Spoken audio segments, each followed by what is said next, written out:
स्वागत है आपका। आप देखना शुरू कर चुके हैं दीदी की टीवी। आज के इस वीडियो से आप आरएफ फॉर्म भरना आसानी से सीख सकते हैं। ये रहा आरएफ का फॉर्मेट। यहाँ लिखा है स्वयं सहायता समूह के द्वारा परिक्रमी निधि हेतु आवेदन पत्र। परिक्रमी निधि आरएफ को ही हिंदी में कहते हैं। तो चलिए दोस्तों आगे चलते हैं। ये आरएफ का फॉर्म जो है वो प्रखंड परियोजना प्रबंधक को संबोधित करते हुए दिया जाता है। तो यहाँ लिखा है प्रखंड परियोजना प्रबंधक, प्रखंड कोचाधामन, जिला किशनगंज। यहाँ पे आपके ब्लॉक और जिला का नाम लिखा होगा। उसके नीचे चलते हैं। यहाँ लिखा है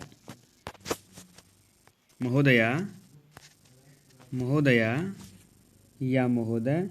उसके नीचे जो लिखा हुआ है ये खाली जगह, यहाँ अपने समूह का नाम भरिएगा। क्या भरिएगा? समूह का नाम। जैसे अभी हम रानी समूह का भर रहे हैं तो यहाँ लिखेंगे रानी। रानी स्वयं सहायता समूह अपनी रोजमर्रा उपभोग की जरूरत एवं आय सृजन के लिए या बढ़ोतरी के लिए अपने सदस्यों को ऋण की सुविधा प्रदान करना चाहते हैं। ठीक है। इसके लिए सामुदायिक निवेश निधि के नीचे लिखा है हमारे स्वयं सहायता समूह का ब्यौरा निम्नलिखित है। ये जो 3 कॉलम है 1, 2, 3, इसमें अपने समूह का ब्यौरा लिखना है। तो देखते हैं ब्यौरा क्या लिखना है। तो पहला जो है उसमें लिखना है स्वयं सहायता समूह का नाम। नाम क्या था हमारे समूह का? रानी। यहाँ आप अपने समूह का नाम लिखिएगा, यहाँ रानी नहीं लिख दीजिएगा। ठीक है। और इसके नीचे दूसरे कॉलम में क्या लिखेंगे? दूसरे कॉलम में लिखेंगे समूह का गठन तिथि। जैसे ये 20/12/2022 को बना है तो ये लिखेंगे। क्या लिखेंगे? समूह की गठन तिथि 20/12/2022 को। तो आपके समूह का जो गठन तिथि होगा 2 नंबर में वो लिखिएगा। उसके नीचे 3 नंबर में चलते हैं। 3 नंबर में लिखा है हमारा बैंक खाता संख्या। समूह का जो बचत खाता संख्या होगा वो यहाँ लिखिएगा। और उसके बाद है तथा हमारा खाता डैश बैंक के, खाता जिस किसी बैंक में होगा वो बैंक का नाम लिखिएगा। जैसे एसबीआई में हो सकता है या फिर सीबीआई में हो सकता है या फिर ग्रामीण बैंक यानी यूबीजीबी में हो सकता है। जहाँ भी होगा उसका नाम यहाँ पे लिखना है। उसके बाद बैंक के, अच्छा बैंक का नाम तो लिख दिए और इस वाले कॉलम में ये बैंक जहाँ स्थित होगा, जिस जगह पे स्थित होगा।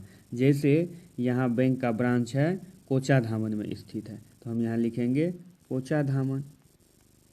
हो सकता है बैंक अगर कोचाधामन के अलावा किशनगंज में होता या बहादुरगंज में होता तो लिखते बहादुरगंज। ठीक है दोस्तों। तो ये तीनों समझ गए। पहले में स्वयं सहायता समूह का नाम, दूसरे में समूह की गठन तिथि और तीसरे में बचत खाता संख्या, कौन से बैंक ब्रांच में खाता खुला है वो, और यहाँ बैंक का खाता कौन सी शाखा में खुला है उस जगह का नाम। ठीक है दोस्तों। तो आगे देखिए क्या है। और उसके बाद क्या कर देना है, यहाँ बोल रहा है शाखा के साथ खाता संख्या के प्रमाणीकरण हेतु पासबुक की प्रतिलिपि संलग्न एवं सत्यापित है। तो मतलब इस फॉर्म के नीचे क्या करेंगे, वही बचत खाता संख्या का जो पासबुक मिला है उसको फोटोकॉपी करके जीरोक्स करके लगा देंगे। ठीक है दोस्तों। आगे चलते हैं। आगे देखिए हमारे स्वयं सहायता समूह की वित्तीय विवरणी। वित्तीय विवरणी में क्या सब है? कुल बचत, कुल वितरित ऋण, कुल मूलधन वापसी, शेष मूलधन और अधिशेष। तो चलिए इसके विषय में जानते हैं। तो यहाँ पे कुल बचत में समूह द्वारा या समूह के सदस्यों द्वारा 10 रुपया करके साप्ताहिक जो बचत किया जाता है उसको जोड़ के लिखेंगे। जैसे समूह में 10 दीदी है, ठीक है, तो एक बैठक में 10 रुपया करके दी तो 100 रुपया हुआ। ठीक है। और महीना में कितना बैठक? सामान्य तौर पे महीना में 4 बैठक होता है तो एक बैठक में 100 तो 4 बैठक में 400 रुपये। यानी इस समूह के द्वारा एक महीने में 400 बचत की जाती है। 400 बचत की जाती है तो ये जो है 22/12/2022 को बना है। तो मान लेते हैं इस समूह में अभी 3 बैठक हुआ है तो 3 बैठक जब हुआ है तो एक बैठक में 100 रुपया, तो 3 बैठक में 100 गुना 3 बराबर 300 रुपया। तो यहाँ कुल बचत में रानी समूह का कितना लिखेंगे? रानी समूह के कुल बचत में हम लोग लिखेंगे 300 रुपया, कुल वितरित ऋण 100 रुपया। तो हाथ में कितना बच गया? इस 300 में से इस 100 को माइनस कीजिएगा तो 200 रुपया, यानी समूह के या तो बचत खाते में या तो कोषाध्यक्ष दीदी के पास ये 200 रुपया है। अब देखिए ऋण कितना बांटे? तो 100 रुपया, और उसमें मूलधन वापस कितना आया? तो 50 रुपया। तो 100 रुपया जो बांटे थे, कर्जा दिए थे किसी को, उस 100 में से 50 रुपया तो समूह को आ गया ना, चाहे वो समूह के खाते में जमा हुआ हो या फिर समूह के कोषाध्यक्ष दीदी के पास हो। तो पहले से 200 और इसमें 50 रुपया जो है ये जुड़ गया। तो अब समूह के खाते में या समूह के पास कुल शेष मूलधन कितना हो गया? तो 250। यही 250 इस चौथे में आएगा। कुल बचत 300, कुल ऋण वितरित 100, तो हाथ में 200, चाहे वो कोषाध्यक्ष दीदी के हाथ में हो या समूह के बैंक खाते में हो। और उसके बाद ऋण जो 100 रुपया बांटा गया था, उस 100 में से 50 रुपया दीदी वापस कर दी है। तो मूलधन पहले 200 रुपया था, फिर 50 रुपया बढ़ गया, तो कितना हो गया? 250। तो यही चौथे नंबर में यही 250 लिखे हैं, और 5वां नंबर को छोड़ देना है, कुछ नहीं भरना है। ठीक है, अब आगे देखते हैं इस फॉर्मेट में क्या है। इस फॉर्मेट में आगे है हमारे समूह के द्वारा निर्धारित पंचसूत्रा का पालन बहुत अच्छे ढंग से किया जा रहा है।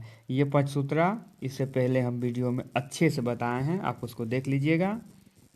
उसके बाद है कृपया हमारे समूह को क्या? तो यहाँ लिखिएगा 30,000, यहाँ लिखेंगे 30,000, 30 1 2 3 30,000, और यहाँ शब्द में लिखेंगे 30,000, तो 30,000 निधि की सामुदायिक निवेश निधि परिक्रमिक निधि के तहत उपलब्ध करवाने की कृपा की जाए। समझ गए? इसके बाद कुछ नहीं करना है। यहाँ अध्यक्ष दीदी का, यहाँ सचिव दीदी का, यहाँ कोषाध्यक्ष दीदी का साइन करवा देना है। जो यहाँ नीचे मोहर भी लगवा देना है यहाँ पे। किसका? तो समूह का। जैसे यहाँ हम रानी समूह की चर्चा किए हुए हैं, तो यहाँ रानी समूह का लगाएंगे। आप जिस समूह का फॉर्म भरिएगा आरएफ का, उसका लगाइएगा। अब ये दूसरा पेज है। दूसरे पेज में आपके ब्लॉक के सीसी सर, सीसी मैडम का यहाँ कमेंट लिखा जाएगा, और वो यहाँ सिग्नेचर करेंगी।